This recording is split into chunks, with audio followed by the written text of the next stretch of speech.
बिस्मिल्लाहिर्रहमानिर्रहीम, अस्सलाम वालेकुम। आप देख रहे हैं पाकिस्तान ऑनलाइन यूट्यूब चैनल। सबसे पहले गुजारिश है कि इस चैनल को सब्सक्राइब कर लें।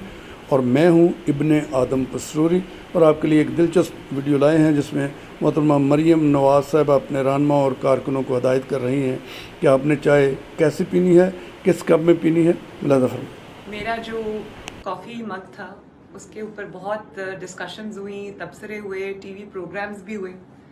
तो अब ये जो मग मैं यूज़ कर रही हूँ इसमें कॉफ़ी और भी अच्छा टेस्ट करती है। इस पे लिखा है मियाँ दे नारे बजनगे और यहाँ पे मियाँ साहब की बहुत खूबसूरत एक तस्वीर है। इसमें कॉफ़ी गर्म भी रहती है और बहुत अच्छा टेस्ट करती है।